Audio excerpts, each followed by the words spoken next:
Good morning student, good morning. Myself Kailash Chotia, मेरा नाम कैलाश चोटिया है। जैसे कि आप मेरे से परिचित हैं और रघुनाथ स्कूल की तरफ से जो हमारी ऑनलाइन क्लासेस चल रही है, रघुनाथ स्कूल रतनगढ़ का सबसे बेस्ट स्कूल है और आपको ऑनलाइन क्लासेस घर बैठे प्रोवाइड करा रहा है। उसमें कक्षा 8 में मैं आपको सामाजिक विज्ञान पढ़ा रहा हूँ। जैसा कि बच्चों आपको पता है, हमारा दूसरा अध्याय पूरा हो चुका है और तीसरा अध्याय जो हमारा तीसरा अध्याय है, ग्रामीण क्षेत्र पर कंपनी कैसे शासन चलाती है। जैसे कि आपको बच्चों पता है, हमारे दूसरे पार्ट में हमने देखा कि कंपनी कैसे व्यापारिक कंपनी से कंपनी है वो साम्राज्य निर्माण करती है। किस प्रकार कंपनी बंगाल पर शासन करती है, प्लासी का युद्ध लड़ती है, बक्सर का युद्ध लड़ती है और बक्सर के युद्ध के बाद कंपनी को बंगाल का दीवानी अधिकारी नियुक्त कर दिया जाता है। कंपनी है वो बंगाल पर अपना नियंत्रण स्थापित कर लेती है। कंपनी राजस्व के रूप में उसे एक धन संपन्न बंगाल उसके हाथ में लग जाता है। बंगाल क्योंकि उस समय भारत का सबसे समृद्ध प्रांत था, सबसे अधिक भू राजस्व देने वाला राज्य था, तो कंपनी है वो उसे बंगाल के दीवानी अधिकार प्राप्त हो जाते हैं। जैसा कि बच्चों आपको पता है, बंगाल उस समय आर्थिक रूप से समृद्ध था। बंगाल था वो अत्यंत समृद्ध था। यहाँ पर भू राजस्व वो भी कंपनी के लिए बहुत अच्छा था।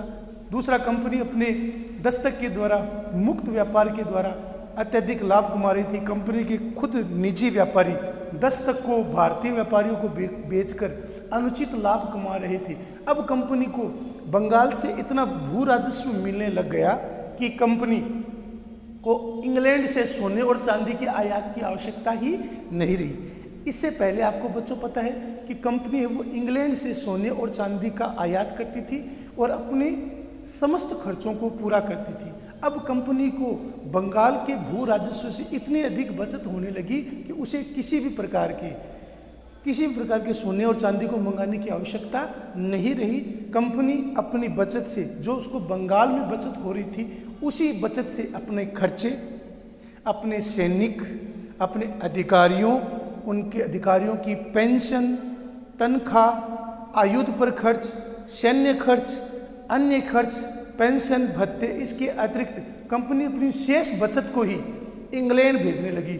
उसे अब भारत में खर्चा चलाने के लिए इंग्लैंड से अतिरिक्त मात्रा में सोना और चांदी मंगाने की आवश्यकता नहीं रही। उसे इंग्लैंड से सोना या चांदी है वो मंगाने की जरूरत नहीं रही। इस प्रकार है कंपनी है उसे इतना अधिक भू राजस्व मिलने लग गया था। कंपनी को इतना अधिक भू राजस्व है वो मिल रहा था कि कंपनी को अतिरिक्त खर्च चलाने के लिए अतिरिक्त रूप से उसे इंग्लैंड से सोने और चांदी का है वो निर्यात है या आयात है वो बंद करना पड़ा। इंग्लैंड से उसे किसी प्रकार के सोने और चांदी का आयात है अब उसको करने की आवश्यकता नहीं रही। भारत में ही कंपनी को इतनी अधिक बचत होने लगी कि कंपनी अपने समस्त खर्चे हैं वो भारतीय बचतों से निकालने लगी। जैसा कि बच्चों आपको पता है, 1765 में मुगल सम्राट ने कंपनी को बंगाल का दीवानी अधिकारी नियुक्त कर दिया। दीवानी अधिकारी का मतलब ये है कि कंपनी है वो बंगाल से भू राजस्व की वसूली है वो तय करने लगी थी। भू राजस्व के रूप में कितना भू राजस्व निर्धारित करना है, भू राजस्व की कौन कौन सी दरें निर्धारित करनी है, भू राजस्व की कौन सी व्यवस्था को लागू करना है, भू राजस्व को कैसे वसूला जाना है, इस प्रकार कंपनी है वो तय करने लगी थी। तो कंपनी है वो भू राजस्व के रूप में अपने खर्चे है, भू राजस्व के रूप में कौन सी उसको बंदोबस्त प्रणाली लागू करनी है, कंपनी के खर्चे किस प्रकार पूरे होंगे, किस प्रकार कंपनी को बचत होगी, यह है वो कंपनी के हाथ में आ गया। कंपनी ने ग्रामीण क्षेत्रों में भू राजस्व को नियंत्रण करने के लिए अपने नियंत्रण वाले भूभाग, जो उसका भूभाग था बंगाल उसमें बहुत ही समृद्ध था। उसमें अभी का बांग्लादेश, पश्चिम बंगाल, बिहार, उड़ीसा, झारखंड का अधिकांश क्षेत्र है वो उस समय बंगाल में शामिल था। तो कंपनी को भारत के सबसे बड़े राज्य, सबसे बड़े भूभाग पर उसका दीवानी नियंत्रण हो गया, तो कंपनी ने उस दीवानी नियंत्रण को मजबूत करने के लिए एक अनुशासित भू राजस्व प्रणाली को लागू करने का निश्चय किया, जिससे कंपनी की भू राजस्व प्रणाली है वो व्यवस्थित हो सके, भू राजस्व के रूप में कंपनी को अधिक से अधिक आमदनी हो सके। कंपनी दीवानी तो बन गई, लेकिन अभी भी खुद को एक व्यापारी समझती थी। कंपनी भारी भरकम लगान तो चाहती थी, लेकिन उसका आंकलन और बंदोबस्त कैसे हो, इसके लिए कोई नियमित व्यवस्था करने में हिचकिचा रही थी। उसकी कोशिश थी कि वह ज़्यादा से ज़्यादा राजस्व हासिल कर सके और उसे कम से कम कीमत पर बढ़िया से बढ़िया सूती और रेशमी वस्त्र मिल लगे। कंपनी ये तो चाहती थी कि वो भू राजस्व की वसूली करे, उसका भू राजस्व ज़्यादा से ज़्यादा हो, ज़्यादा से ज़्यादा बंगाल के आर्थिक संसाधनों पर उसका नियंत्रण हो, वह भू राजस्व के लिए एक नियमित और व्यवस्थित व्यवस्था को लागू करे। लेकिन कंपनी के पास ऐसा कोई चारा नहीं था, ऐसा कोई उपाय नहीं था जिसके द्वारा वह भू राजस्व को वसूल कर सके, भू राजस्व को लागू कर सके। कंपनी को यह भी पता था कि ज़्यादा से ज़्यादा वो आमदनी कैसे प्राप्त करे, कंपनी की आमदनी में वृद्धि कैसे हो, उसके खर्चे कम कैसे हो, ताकि कम कीमत पर उसे कम से कम कीमत पर सूती और रेशमी वस्त्र जो बंगाल के सबसे प्रसिद्ध थे, ढाका की मलमल जो सबसे प्रसिद्ध थी, वो कम से कम कीमत पर उसे कैसे वसूल हो या कम से कम कीमत पर उसे कैसे मिले। तो कंपनी का जोर था वो ग्रामीण क्षेत्रों में अपने भू राजस्व की दर को या भू राजस्व में वृद्धि करने को लेकर था। कंपनी चाहती थी कि बंगाल के ग्रामीण क्षेत्रों पर उसका नियंत्रण बना रहे, उसे भू राजस्व मिले, उसे कम से कम कीमत पर बढ़िया सूती और रेशमी वस्त्र मिले।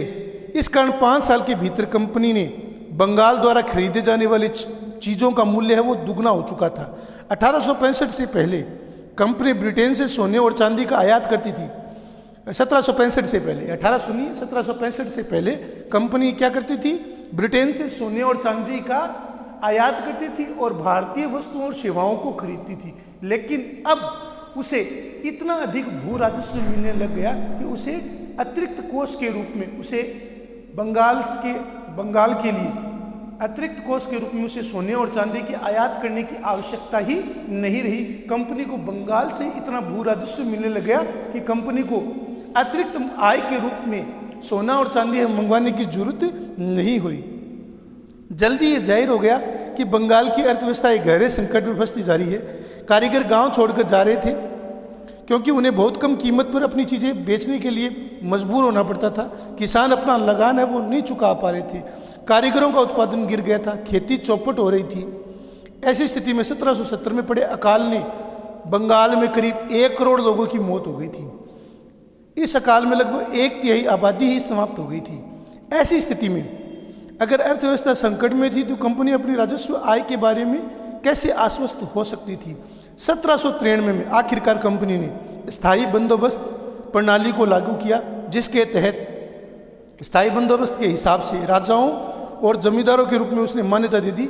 उन्हें किसानों से, इन राजाओं और जमींदारों को किसानों से लगान वसूल करनी और एक निर्धारित लगान को 1 वर्ष के अंदर भीतर कंपनी के कोष में जमा कराने का आदेश जारी किया गया था। इसके लिए उसने स्थानीय राजाओं, जमींदारों को अधिकृत कर दिया था।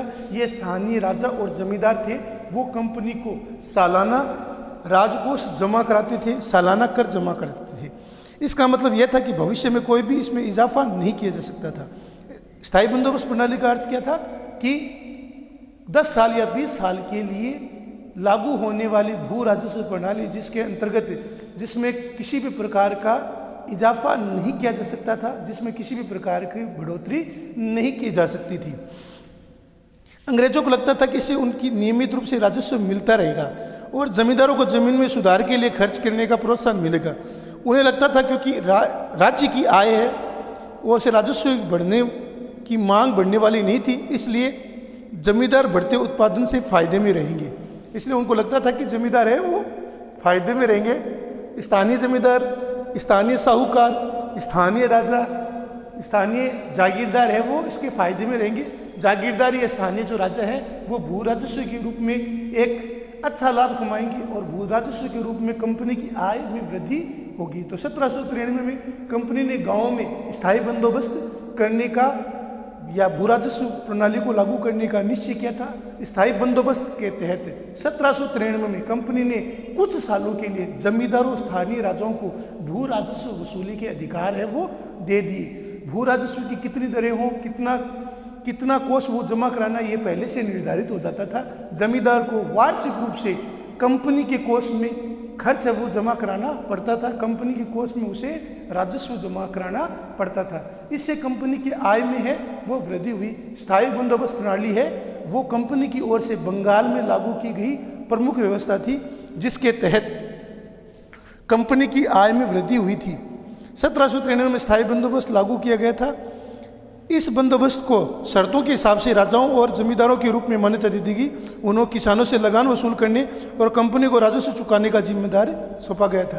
किसानों को जमींदारों या भूस्वामियों को राजस्व जमा कराना था, और ये जो जमींदार होते थे उनमें से एक हिस्सा काटकर शेष भू राजस्व है वो कंपनी के राजकोष में जमा करा देते थे। इससे कंपनी की आय में वृद्धि हुई। कंपनी सीधे रूप से भू राजस्व वसूली नहीं कर सकती थी, इसलिए उसे जमींदारों और जागीरदारों का सहयोग लेना था।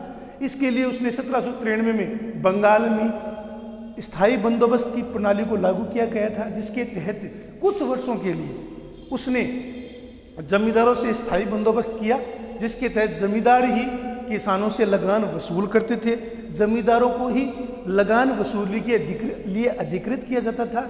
अपना फायदा देखकर जमींदार है वो शेष जो राजस्व है वो केंद्रीय राजकोष में जमा करा देते थे या केंद्रीय कोष में जमा करा देते थे। अपना राजस्व, अपना लाभ देखकर जो जमींदार थे वो शेष राजस्व है, शेष लाभ है, शेष भाग है वो केंद्रीय राजकोष में जमा करा देते थे। तो इस प्रकार हम देखते हैं कि कंपनी किस प्रकार दीवानी बन गई या दीवान बन गई। 12 अगस्त 1765 को मुगल बादशाह ने ईस्ट इंडिया कंपनी को बंगाल का दीवान नियुक्त कर दिया था। 12 अगस्त 1765 को मुगल सम्राट ने कंपनी को बंगाल का दीवान नियुक्त कर दिया, यानी बंगाल से जो भारत का संपन्न राज्य था उससे लगान वसूल करना का अधिकार है वो कंपनी को दे दिया। कंपनी ने अपनी ओर से जागीरदारों के साथ बंदोबस्त किया, जिसके तहत जागीरदार या जमींदार है वो कम किसानों से लगान वसूल करते थे और एक निश्चित मात्रा में वो लगान है वो राजकीय कोष में जमा कराते थे। इसके साथ दीवान के तौर पर कंपनी अपने नियंत्रण वाले भूभाग के आर्थिक मामलों में मुख्य शासिका बन गई थी। दीवान के तौर पर कंपनी अपने नियंत्रण वाले, जो कंपनी के नियंत्रण वाले भूभाग थे, जो कंपनी के अधिकृत थे, जो कंपनी के नियंत्रण में आते थे, उन भूभाग के आर्थिक मामलों में मुख्य शासिका बन गई थी। कंपनी ने अपनी जमीन पर शासन चलाने और आमदनी को व्यवस्थित करने का रास्ता ढूंढा था। कंपनी के पास अभी तक कोई व्यवस्था नहीं थी जिसके तहत वो आमदनी बढ़ाए, भू राजस्व की व्यवस्था को सुरक्षित करे, संरक्षित करे, व्यवस्थित करे। इसके लिए व्यापारी कंपनी के नाते उसे इस बात का ध्यान भी रखना था कि वह अपनी जरूरत की चीजें खरीदती बेचती रहे, क्योंकि वो व्यापारी कंपनी थी, उसका उद्देश्य व्यापार करना था। इसके साथ साथ उसको ये भी देखना था कि वो व्यापारी कंपनी के रूप में काम करे, अपनी जरूरत की चीजों को बंगाल के सूती और रेशमी वस्त्रों को खरीदते रहे, बेचती रहे। उसके यहाँ से जो अन्य वस्तुएं सेवाएं हैं, जैसे मसाले है, रेशम है, सूती वस्त्र है, इसके अलावा चंदन की लकड़ी है, वो यहाँ से खरीदती बेचती रहे, उसको यहाँ पर व्यापार का लाभ मिलता रहे। समय के साथ ही कंपनी को यह भी समझ में आने लगा कि उसे सावधानी से आगे बढ़ना होगा। कंपनी को यह भी समझ में आने लगा कि वह स्वयं किसानों से लगान नहीं वसूल कर सकती थी, इसलिए कंपनी को एक दूरगामी, एक स्थायी व्यवस्था को लागू करना था जो दीर्घकालीन हो। तो 1793 में स्थायी बंदोबस्त की व्यवस्था लागू कर दी गई थी, जिसके तहत जमींदारों या जागीरदारों को लगान वसूली का ठेका दे दिया गया था। वो किसानों से लगान वसूल करते थे और उसे केंद्रीय राजकोष में जमा कराते थे। उन्हें यह सालाना जमा कराना पड़ता था। यदि अकाल या सूखा भी पड़ जाता था तो उन्हें फिर भी वह भू राजस्व के रूप में उसे केंद्रीय कोष में जमा कराना पड़ता था। इसके कारण जो कंपनी थी वो निश्चित हो गई, भू राजस्व के बारे में, अपने लगान वसूली के बारे में, अपनी आमदनी के बारे में निश्चित हो गई कि उसे इतना राजस्व तो मिलना ही है। जमींदारों से यदि जमींदार है वो राजस्व वसूली में चुकाने में असमर्थ होते थे तो उनकी जागीर को या उनकी ज़मीनों को नीलाम कर दिया जाता था, उनकी जागीर या ज़मीनों को नीलाम कर दिया जाता था। इससे कंपनी की भू राजस्व में बढ़ोतरी हुई। 12 अगस्त 1765 को मुगल बादशाह ने ईस्ट इंडिया कंपनी को बंगाल का दीवान बना दिया। अब कंपनी है वो दीवान, उसे बंगाल की दीवानी अधिकार मिल गया था। दीवान के तौर पर कंपनी अपने नियंत्रण वाले भूभाग में आर्थिक मामलों में संचालिका बन गई थी। कंपनी को अपनी जमीन प्रशासन चलाने, आमदनी बढ़ाने का रास्ता ढूंढना था। व्यापारिक कंपनी के नाते उसे इस बात का भी ध्यान रखना था कि वह अपनी जरूरत की चीजें खरीदती बेचती रहे। समय के साथ कंपनी को यह भी समझ में आने लगा कि उसे सावधानीपूर्वक आगे बढ़ना होगा और उसे स्थायी बंदोबस्त की ओर आगे चलना होगा। 1793 में बंगाल में स्थायी बंदोबस्त की व्यवस्था लागू कर दी गई थी, जिसके तहत जमींदारों या जागीरदारों के साथ स्थायी समझौता किया गया और वो सालाना शुल्क वो कंपनी के कोष में जमा कराएंगे। यदि वो कंपनी के कोष में शुल्क है या राजस्व जमा कराने से असमर्थ होते थे तो उनकी जागीर को नीलाम कर दिया जाता था। इस प्रकार हम देखते हैं कि जो स्थायी बंदोबस्त की प्रणाली थी उससे कंपनी के राजस्व की आय में बढ़ोतरी हुई थी। तो हमारा जो आज का जो तीसरा पाठ है वो शुरू हो गया है। इसको आपको लिखना है, इसको 500 पॉइंटों को इनको लिखना है, आपको याद करना है, समझना है। धन्यवाद।